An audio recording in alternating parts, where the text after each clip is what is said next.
이 7장과 8장 사이에는 시간적인 간격이 있습니다. 본문 말씀 8절을 보면은 본문 말씀은 1절에 사무엘이 늙음에라는 이 말씀으로 시작합니다. 불과 한 장 앞에 역사에 이 사무엘이 등장할 때만 해도 한 3, 40대 정도의 그런 젊은 나이였었는데 이제 나이가 들었다라고 얘기해 줍니다. 그렇다고 해서 나이가 아주 많이 들었던 것은 아닙니다. 성경학자들은 이때 사무엘의 나이가 50에서 52세 정도로 그렇게 추정을 하고 있습니다. 1절과 2절 말씀을 우리 같이 한번 읽어보겠습니다. 시작. 사무엘이 늙음에 그의 아들들을 이스라엘 사사로 삼으니 장자의 이름은 요엘이요 차자의 이름은 아비야라. 그들이 브엘세바에서 사사가 되니라. 우리는 이 사무엘이 누구랑 결혼했는지도 잘 모르겠는데 이 사무엘에게는 벌써 아들들이 있습니다. 장자는 요엘이었고 차자는 아비야였는데 이 두 아들을 이스라엘의 사사로 삼았다라고 말씀해 줍니다. 저는 성경 퀴즈 대회를 할 때마다 이 점이 늘 불만이었습니다. 퀴즈 문제가 이스라엘의 마지막 사사는 누구였습니까? 이렇게 묻는데 사무엘의 아들 요엘과 아비야를 사사로 삼았다라고 이렇게 말씀을 했으니까 이스라엘 마지막 사사는 요엘과 아비야라고 이렇게 대답하는 것이 맞다고 생각했습니다. 근데 늘 마지막 사사는 사무엘이다 이렇게 하는 것이 늘 불만이었습니다. 왜 그러면은 요엘과 아비야를 이스라엘의 마지막 사사라고 하지 않는가 하면은 그들은 사사라기보다 이 사무엘을 돕는 그런 보조자로 세웠다라고 그렇게 보기 때문입니다. 대제사장 밑에도 이 대제사장을 돕는 제사장들이 있는 것처럼 이스라엘의 마지막 사사, 이 위대한 사무엘 사사는 너무나도 바쁘고 또 분주했기 때문에 그래서 자신을 돕는 보조자로 아들들을 세운 것이지 그들이 사사로 온전하게 인정받지는 못한 것 같습니다. 게다가 이 요엘과 아비야가 어떠했는가 하면은 3절 말씀을 보겠습니다. 그의 아들들이 자기 아버지의 행위를 따르지 아니하고 이익을 따라 뇌물을 받고 판결을 굽게 하니라. 이런 모습을 우리가 어디서 볼 수가 있었습니까? 엘리의 아들들에게서 엘리의 그 두 아들들이 바로 그랬었습니다. 엘리의 아들들은 하나님의 뜻보다도 자신들의 그 이익을 추구하고 또 탐심을 품고 뇌물을 취하고 판결을 굽게 하는 그런 죄악을 그들이 저질렀습니다. 두 아들의 죄악으로 인해서 그 가문이 멸망을 했고 이 사실을 그 누구보다도 곁에서 지켜보면서 잘 알고 있었던 것이 바로 사무엘이었습니다. 사무엘은 하나님으로부터 직접 엘리 제사장의 그 가문의 심판, 하나님께서 내리실 그 심판에 대한 예언의 말씀을 자신이 들었었고 또 그것을 직접 또 엘리 제사장에게 전했던 그런 사람이었습니다. 그렇다면은 그 누구보다도 자신의 아들들에 대해서 그렇게 바르게 지도했어야 할 것입니다. 그런데 사무엘의 아들들도 똑같은 전차를 밟고 있는 이런 충격적인 모습을 우리가 보게 됩니다. 이 장자 요엘은 여호와는 하나님이시다라는 그런 뜻입니다. 그리고 아비야는 하나님은 아버지시다라는 그런 뜻을 갖고 있습니다. 사무엘이 아들들에게 이렇게 이름을 지었다라고 하는 것은 자신의 자녀들이 여호와는 하나님이시고 또 우리의 아버지가 되신다라는 그것을 기억하고 늘 하나님의 백성답게 하나님의 자녀답게 살기 원하는 그 마음으로 이름을 그렇게 지었을 것입니다. 그런데 자식 농사라는 것이 부모 마음대로 되지 않는다라고 하는 이 말과 같이 이 사무엘에게도 그랬던 것 같습니다. 이렇게 된 원인 가운데 하나는 사무엘이 사사로 섬기면서 베델과 또 길갈과 미스바로 그렇게 순회하면서 이스라엘 전체를 그렇게 돌보고 다스리느라고 가정을 잘 다스릴 수 있는 가정을 돌볼 시간이 없었기 때문일 것입니다. 백성들을 챙기느라고 자신의 자녀들을 앞에 앉혀놓고 신앙 교육을 시킬 여유 없이 계속해서 바쁘고 또 분주하게 그렇게 사역했을 것입니다. 그래서 사무엘의 이 두 아들들의 불의함으로 인해서 어떤 일이 생기게 되는가 하면은 이스라엘 모든 장로들이 모여서 이 사무엘에게로 찾아와서 말을 합니다. 어떤 말을 하는지 우리 5절 말씀을 같이 읽어보겠습니다. 시작. 그에게 이르되 보소서 당신은 늙고 당신의 아들들은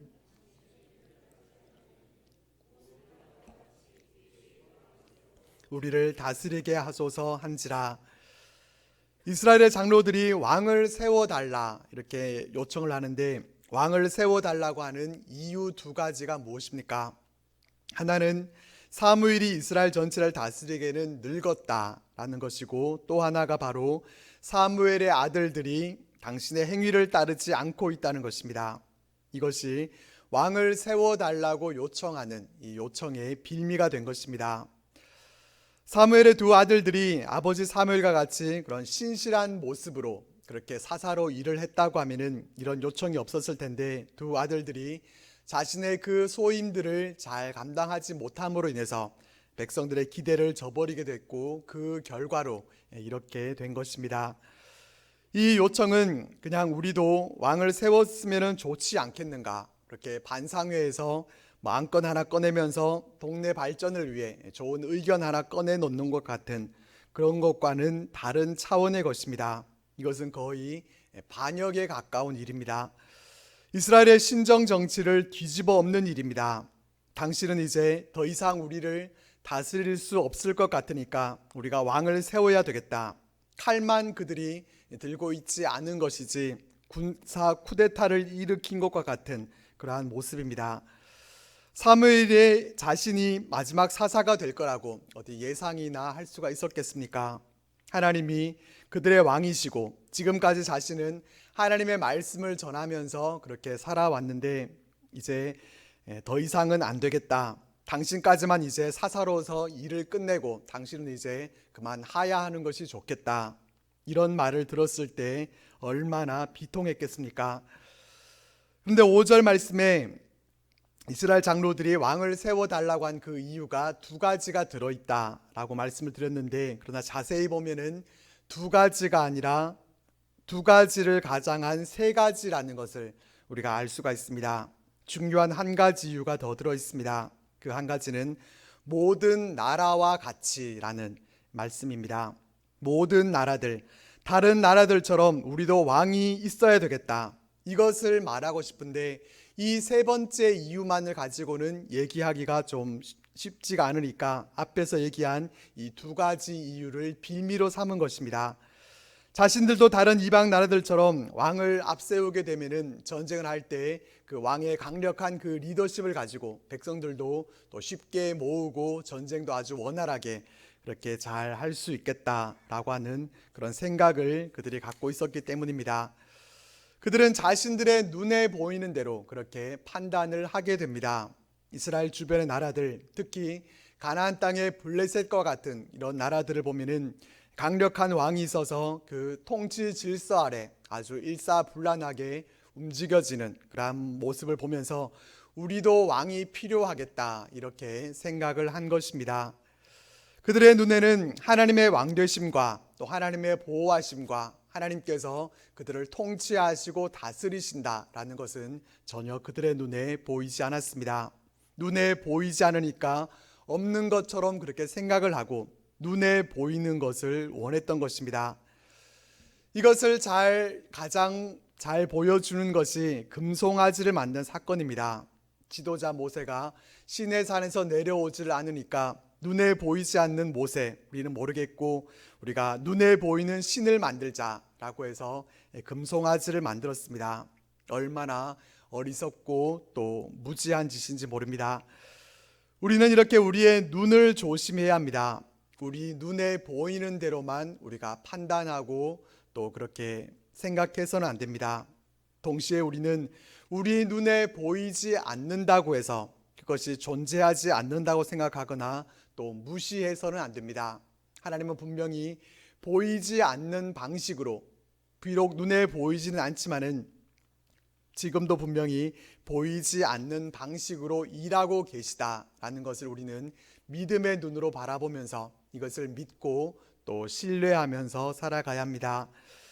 이스라엘 백성들이 사무엘에게 이렇게 왕을 세워달라고 요청한 것은 반역에 가까운 그런 일이기는 했지만은 그들의 그 요구 자체가 악한 것은 아니었습니다. 다만 문제는 그들이 하나님이 친히 이스라엘을 통치하고 계시고 또 이방 나라들로부터 보호해 주신다라고 하는 그런 믿음, 그 확신을 그들이 갖지 못하고서 그들을 갖고 있는 그런 인간적인 생각을 앞세워서 인간적인 방법을 쓰려고만 했다는 점이 잘못된 그런 모습이라고 할 수 있습니다.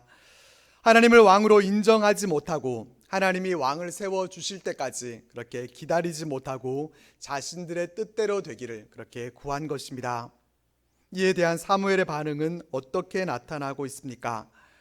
6절 말씀에 보면은 사무엘이 그것을 기뻐하지 아니하여 라고 말씀해 줍니다. 사무엘은 기뻐하지 않습니다. 인간적인 섭섭한 마음도 있었을 것이고 또 하나님의 뜻을 잘 알고 있는 이 사무엘은 백성들의 요구가 하나님의 마음에 합하지 않다라는 것도 잘 알고 있었기 때문입니다. 그래서 사무엘은 분노하여 역정을 내니라 이렇게 되어 있는 것이 아니라 어떻게 말씀해 주고 있습니까? 여호와께 기도하매 라고 되어 있습니다. 이 부분도 하나의 중요한 포인트입니다. 왕을 요구하는 그 사건으로 인해서 사무엘은 기쁨을 잃어버린 그런 상태였지만은 감정에 휩쓸리지 않습니다. 감정적으로 백성들을 대한 것이 아니라 그 문제를 가지고 하나님 앞에 기도함으로 나아갑니다. 이 부분이 참 중요합니다. 새벽마다 우리가 시편 말씀을 묵상하면서도 우리가 늘 보게 되는 것은 각 시편들마다 그 시인들이 처해 있는 어렵고 힘든 그런 상황들이 있습니다. 그래서 때로는 하나님께 악인들의 그 악행에 대해서 고발하기도 하고 또 하나님께서 저 원수들에게 원수를 갚아달라 그렇게 구하기도 하고 하나님이 언제까지 그렇게 보고만 계실 것인가 그렇게 투정하기도 하고 또 저들을 그냥 내버려 두지 말아달라고 청원하고 있는 그런 모습도 우리가 볼 수 있습니다. 어떤 기도이든지 간에 그렇게 하나님 앞에 다 내어놓고 기도한다는 것, 이것은 아주 바람직한 모습입니다. 우리의 상한 감정까지도 하나님 앞에 다 쏟아 놓으면 됩니다. 하나님께만 다 쏟아 놓으면 되는데 이것을 사람 앞에 내어놓게 되면 문제가 생기게 됩니다. 그래서 우리는 어렵고 힘든 일이 있을 때 우리는 그 상한 마음을 사람에게나 누구에게 그것을 표출시키는 것이 아니라 하나님 앞에 다 토해내시기를 바랍니다. 하나님은 모든 것을 다 아시고 또 품어주실 수 있는 그러한 분이시기 때문입니다. 바닷물에 잉크병 하나를 그렇게 빠뜨리게 되면은 아무리 진한 그런 검은색 잉크라고 해도 바다가 갖고 있는 바다가 워낙 크고 넓기 때문에 그 자정작용으로 인해서 아무리 더러운 물도 깨끗하게 그렇게 변해버리는 것처럼 우리도 어려운 모든 것들을 넓은 바다보다도 더 넓으신 하나님께 다 토해낼 수 있기를 바랍니다. 사무엘이 하나님 앞에 기도했을 때 하나님은 어떻게 응답해 주셨는가 하는 것을 7절에서 9절까지 말씀을 우리 같이 읽어보겠습니다. 7절에서 9절까지 말씀 같이 읽겠습니다. 시작. 여호와께서 사무엘에게 이르시되 백성이 내게 한 말을 다 들으라.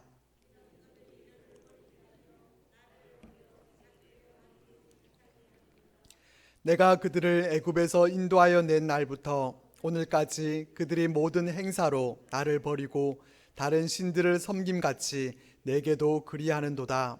그러므로 그들의 말을 듣되 너는 그들에게 엄히 경고하고 그들을 다스릴 왕의 제도를 가르치라. 하나님은 사무엘에게 그들이 너를 버린 것이 아니라 나를 버린 것이다 이렇게 말씀을 하십니다. 그러니까 하나님은 사무엘의 마음을 너무나도 잘 알고 계십니다.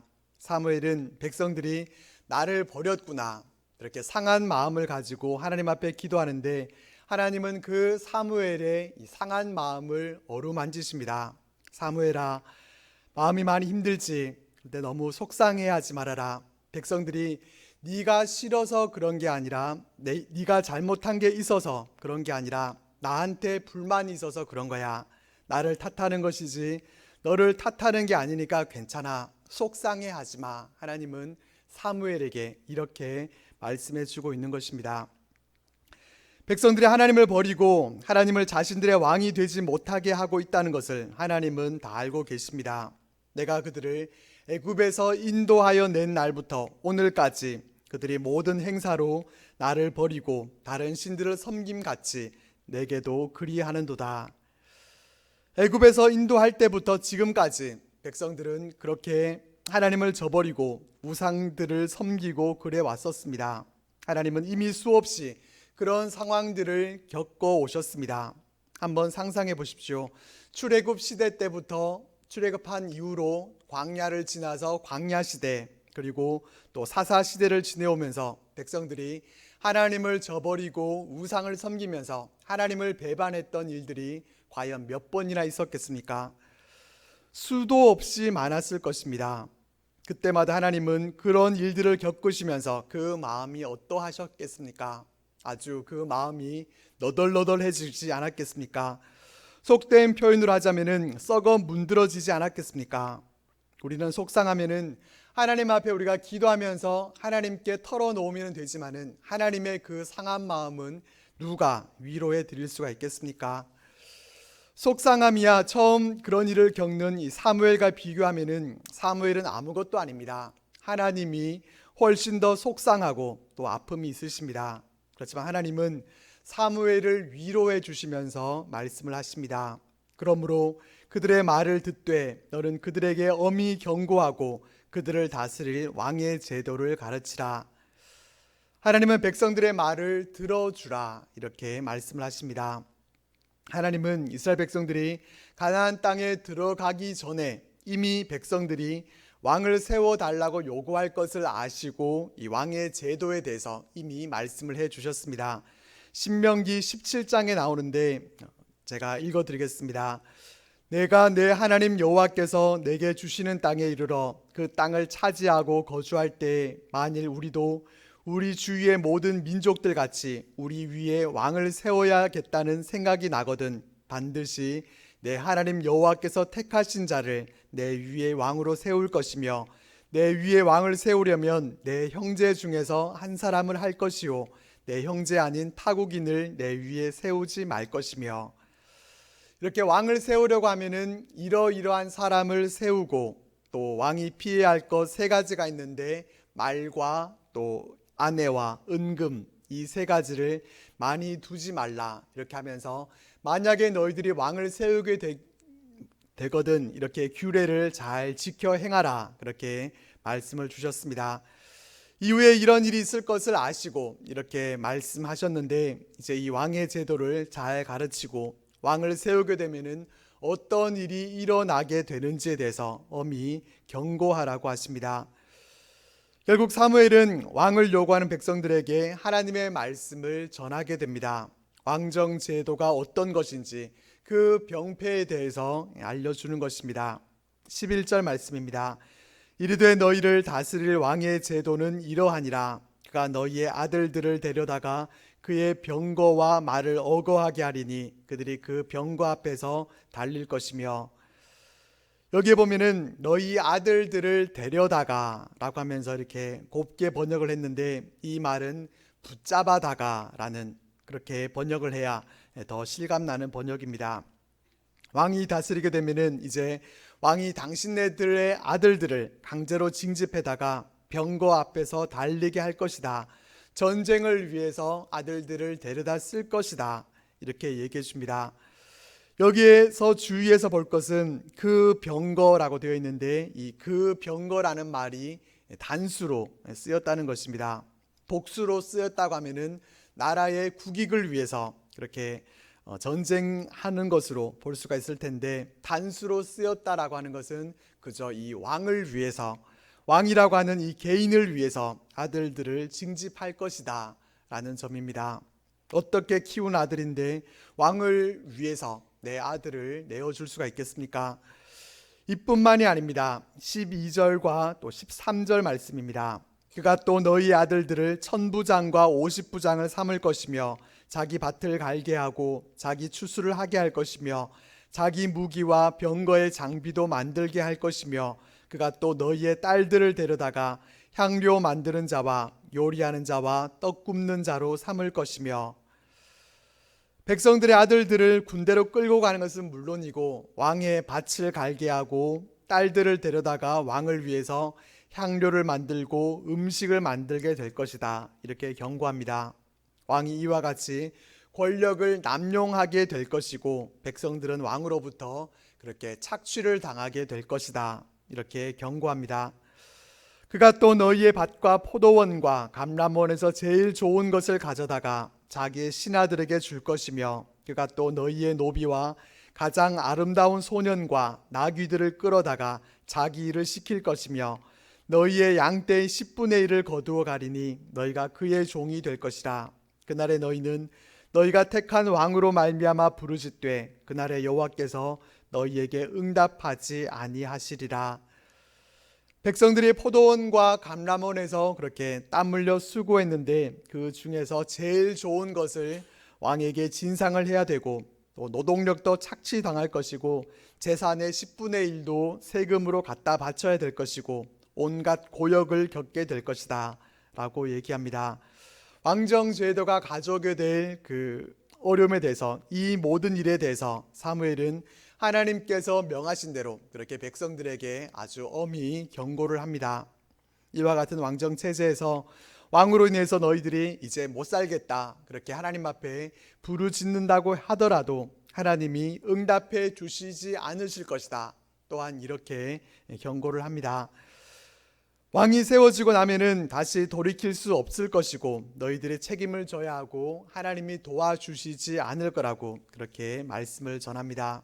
그런데 백성들의 반응은 어떻습니까? 이 정도 얘기했으면은 이런 것까지는 저희가 생각을 못했었네요. 왕이 생기면은 얻는 유익보다 폐단이 더 많을 수 있겠습니다. 저희가 생각이 짧았습니다. 다시 한번 저희가 생각해보고 좀 더 신중히 의논해 보겠습니다. 이래야 될 것 같은데 그들의 반응이 19절과 20절 말씀에 나옵니다. 19절, 20절 말씀을 같이 한번 읽어보겠습니다. 시작. 백성이 사무엘의 말 듣기를 거절하여 이르되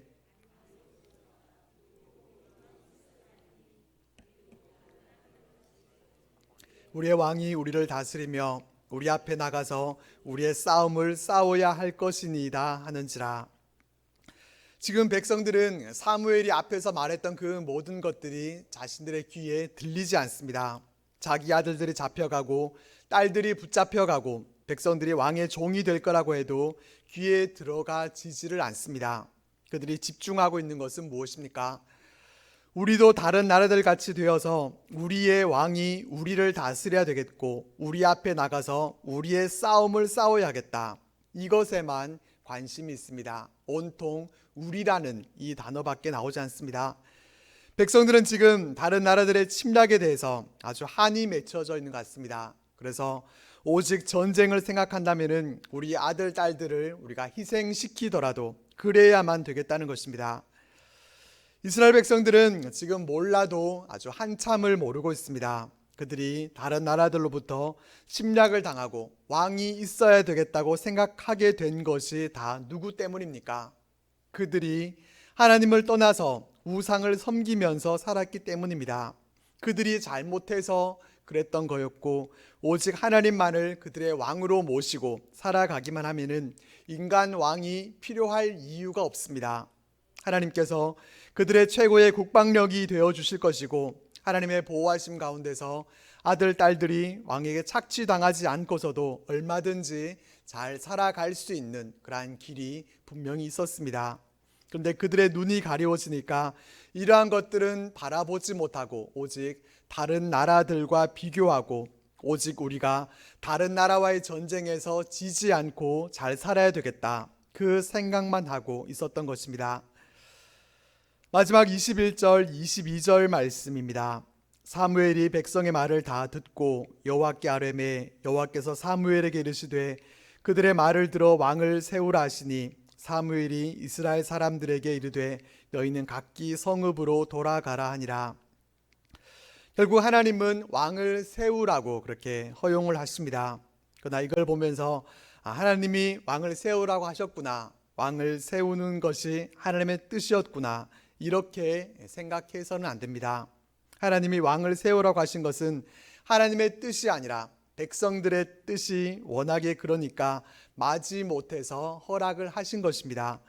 하나님이 허용하셨다고 해서 그것이 하나님의 뜻이고 이제 됐다라고 그렇게 생각하면은 안 되는 것입니다.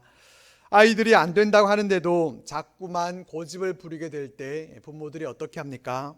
뭐냐, 그래 어디 한번 경험해 봐라, 이렇게 하게 됩니다. 그러면은 그때 가서야 이제 겪어보고, 아이고 내가 부모님 말씀을 잘 들었어야 했구나, 그렇게 깨닫고 돌이키게 됩니다. 그래서 부모들은 교육하는 그 차원에서 자녀들에게 그럼 네가 해보라, 그렇게 허용을 하는 것이지 절대로 부모가 원하고 좋아서 그렇게 하는 것이 아니라는 것을 잘 알고 계실 것입니다. 하나님도 마찬가지로 그런 차원에서 백성들이 그렇게도 왕을 세워달라고 고집을 하니까 그럼 어디 너희들 뜻대로 왕을 한번 세워봐라, 이렇게 하신 것입니다. 여기서 조금 답답한 것은 하나님께서 왜 백성들의 고집과 그 주장을 적극적으로 막지 않으셨는가 하는 것입니다. 하나님은 분명히 우레를 내리게 하셔서 블레셋도 무찔러 주실 수 있는 그런 능력이 있으신 그러한 분이신데, 꼭 비유를 하자면은 이제 아무 늙어서 힘이 없는 왕이 쿠데타를 일으킨 신하들에게 그럼 나는 이제 그만 왕좌에서 물러나서 낙향하겠다, 이러고 계시는 것처럼 그렇게 보여집니다. 분명한 것은 하나님은 힘이 없어서 왕권에서 물러나시겠다라는 것이 아닙니다. 백성들의 그 고집을 꺾을 힘이 없어서도 아니십니다. 하나님의 뜻하심 가운데 한 발짝 뒤로 물러나셔서 그래도 하나님의 백성들을 사랑의 눈으로 그렇게 내려다보고 계시는 것입니다.